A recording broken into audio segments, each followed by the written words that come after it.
Toda vez que um escândalo de ética numa grande empresa vira notícia, a gente logo se pergunta: como é que profissionais aparentemente bons puderam fazer uma coisa tão errada? Essa dúvida, acredite, é muito mais comum do que parece. Pois é, a questão central que a gente vai desvendar aqui é justamente essa. Por que pessoas que a gente considera boas, competentes, às vezes tomam decisões, digamos, bem questionáveis no ambiente de trabalho? Bom, vamos lá. A resposta não é tão óbvia quanto a gente pensa. Não se trata só de caráter, de ser uma pessoa boa ou má. Vamos explorar um modelo que ajuda a resolver esse quebra-cabeça de um jeito bem claro. E olha, isso não é um problema de hoje. Dá uma olhada nessa citação, é de uma pesquisa lá de 1977. Já naquela época, muitos profissionais sentiam uma pressão enorme para deixar seus princípios de lado. A obsessão por lucro e a busca por resultados a qualquer custo acabavam criando um abismo entre os valores pessoais e o que era exigido no trabalho.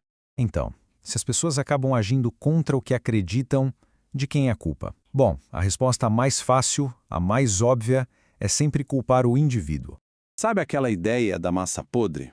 Ela diz que o problema são algumas pessoas ruins e que se a gente tirar essas pessoas, tudo se resolve. Mas a realidade é muito mais complexa. As pesquisas mostram que o cesto, ou seja, o ambiente da empresa, tem um papel gigantesco nisso.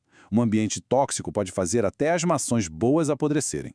A solução, então, não é só tirar uma pessoa ou outra, mas consertar o ambiente inteiro. E é exatamente aí que a gente chega numa resposta muito mais completa. O comportamento ético não depende só da pessoa e também não depende só da situação. Ele depende da interação entre os dois.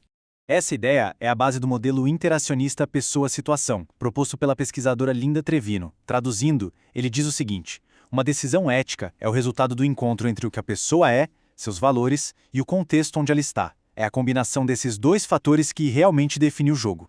O que esse fluxo mostra é que uma decisão ética não acontece do nada, é um processo. Tudo começa com um dilema. Depois, a pessoa processa esse dilema usando o que ela tem de desenvolvimento moral. Aí entram em cena os fatores moderadores, as características da pessoa e o contexto do trabalho. E só então, no final, vem a ação, que pode ser ética ou não. Ok, vamos analisar a primeira parte dessa equação.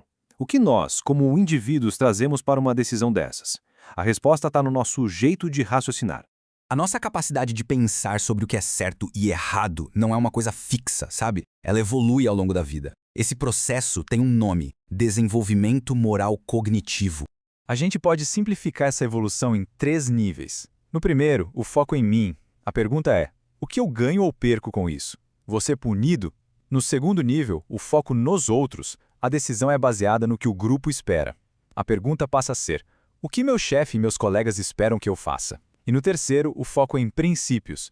A pessoa decide com base em valores universais de justiça, mesmo que isso vá contra as regras ou a opinião da maioria. E aqui está o pulo do gato. A pesquisa mostra que a esmagadora maioria dos adultos, incluindo os profissionais nas empresas, opera no segundo nível, o foco nos outros. E o que isso quer dizer? Que na hora de decidir o que é certo, eles olhem para os lados, para os chefes, para os colegas, para a cultura da empresa. E isso os torna extremamente influenciáveis pelo ambiente. Então, vamos para a outra metade da equação. Se a maioria das pessoas está procurando por sinais no ambiente, que forças são essas que podem ter um impacto tão grande numa decisão? No trabalho, existem várias forças nos pressionando. As mais poderosas costumam ser a obediência à autoridade, a influência dos colegas, a cultura geral da empresa, os sistemas de recompensa, ou seja, o que é premiado e o que é punido, e a tal da difusão de responsabilidade, aquela sensação de que a decisão não é minha, então a culpa também não é. Quem nunca ouviu a famosa desculpa "eu só estava cumprindo ordens"? Pois é. Estudos clássicos, como os de Milgram, mostram que a maioria de nós é capaz de fazer coisas que considera erradas se uma figura de autoridade mandar. No trabalho, essa figura é o chefe, o que torna essa força algo extremamente poderoso. E a outra grande força é a pressão do grupo. A frase "mas todo mundo faz assim" tem um peso gigantesco. Se a norma de um departamento é burlar uma regrinha para bater a meta, fica muito difícil para alguém sozinho resistir e fazer diferente, mesmo sabendo que não é o certo.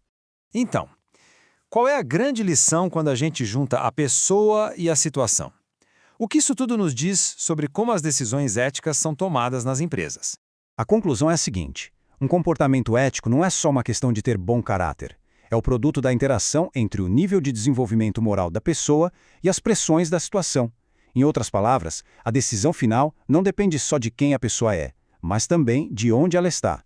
E isso nos deixa com a pergunta final para refletir, que cada um pode levar para o seu dia a dia. No seu ambiente de trabalho, a cultura, a liderança, os sistemas, tudo isso ajuda as pessoas a fazerem a coisa certa ou, na verdade, acaba empurrando todo mundo na direção contrária? A resposta pode dizer muito sobre as forças invisíveis que estão moldando as decisões ao seu redor.